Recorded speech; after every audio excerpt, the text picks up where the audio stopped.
Bonjour à tous, j'espère que vous allez bien. Alors, après notre petite interlude de la semaine dernière, donc je vais reprendre ce qui était prévu et vous parler du coup de l'indépendance émotionnelle.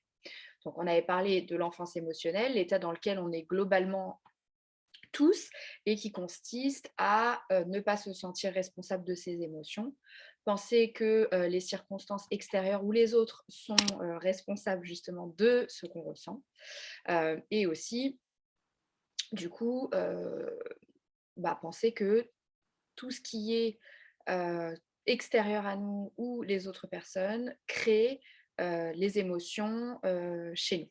D'accord? Donc quand on est dans cet état, d'enfance émotionnelle, hein, ce qui nous concerne, pour la plupart, d'entre nous, toute notre vie d'ailleurs, on n'est pas vraiment dans l'acceptation, enfin on cherche plutôt à être, accepté en permanence, à recevoir une validation, extérieure, à se connecter un maximum, au groupe, afin d'être, un minimum sûr de, contrôler, les émotions qu'on va, ressentir en contrôlant un petit peu ce qui se passe, autour de nous. Donc évidemment, on a tendance, comme je le disais, à contrôler un peu les autres, à essayer de faire des changements dans notre vie systématiques pour améliorer notre ressenti émotionnel. Et du coup, quand on est dans cette situation d'enfance émotionnelle, on délègue vraiment notre, bonheur et les émotions positives qu'on cherche à ressentir aux autres. Et pareil, quand on ne se sent pas bien, c'est la faute des autres aussi.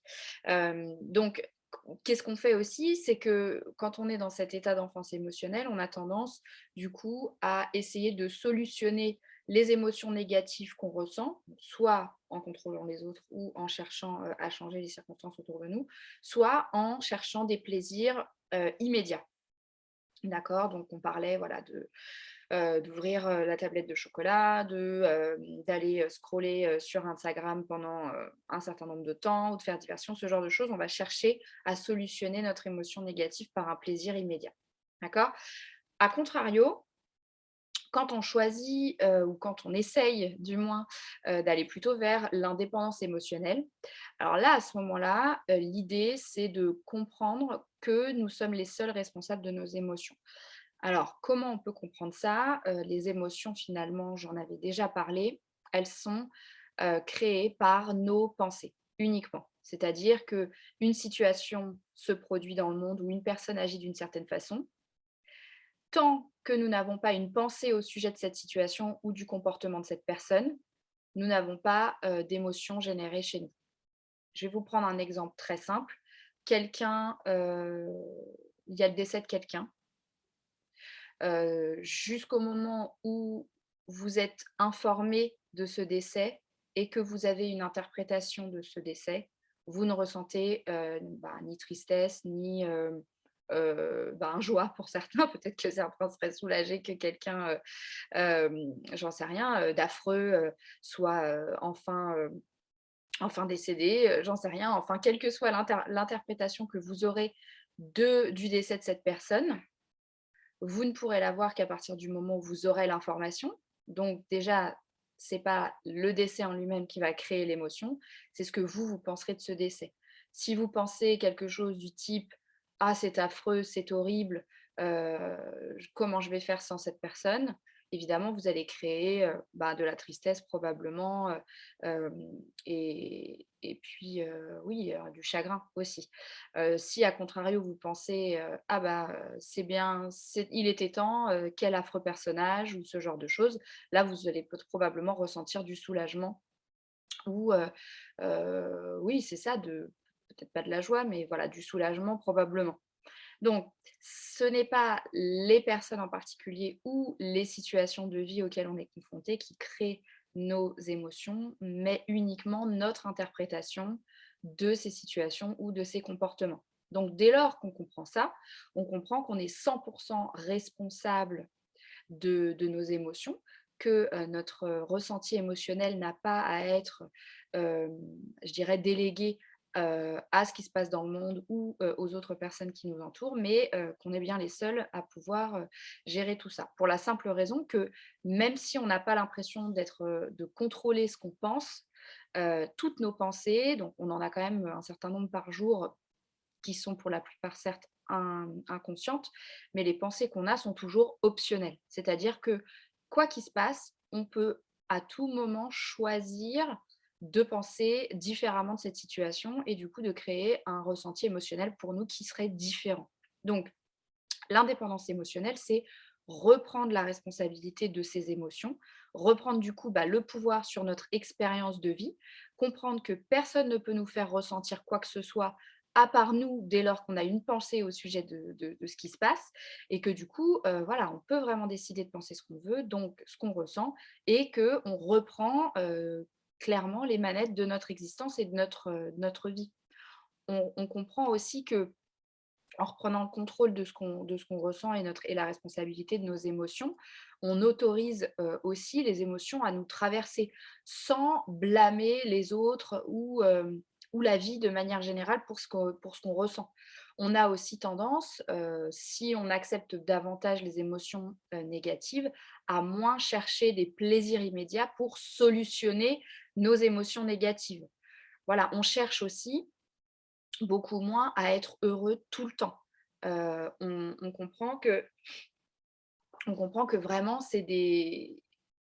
que la vie est un 50-50 comme je l'avais expliqué précédemment, dans une autre, vidéo.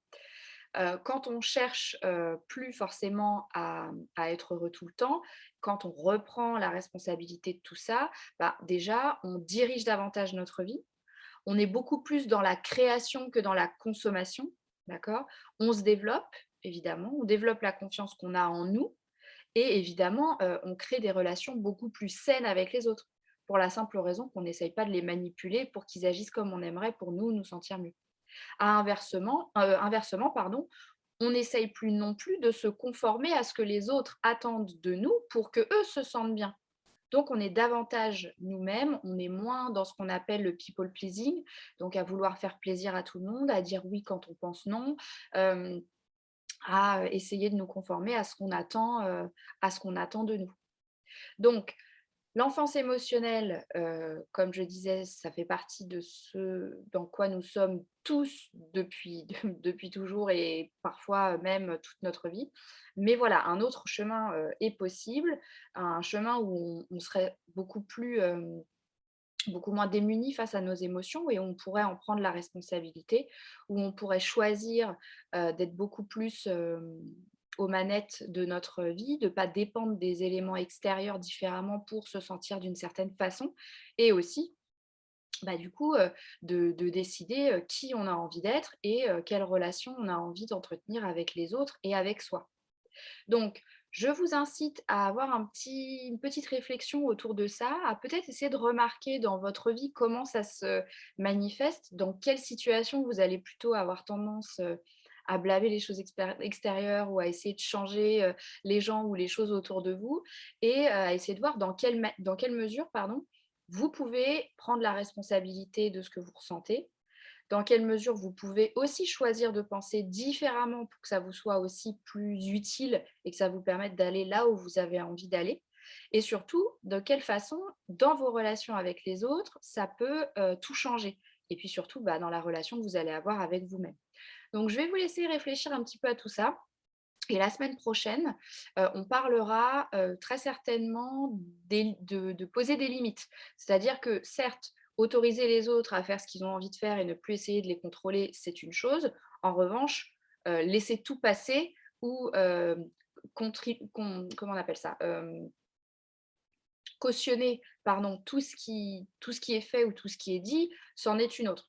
Donc demain, la semaine prochaine, pardon, on parlera de poser des limites. Voilà. Donc j'espère que cette vidéo vous aura été utile. Si vous êtes intéressé du coup par les deux notions d'enfance et d'indépendance émotionnelle et que vous voulez aller plus loin, je serais ravie de vous accompagner comme toujours. Donc n'hésitez surtout pas à me contacter directement. Je serais ravie d'en discuter avec vous et éventuellement de fixer un accompagnement en coaching autour de tout ça. Je vous souhaite à tous une bonne semaine et je vous dis à très vite. Au revoir.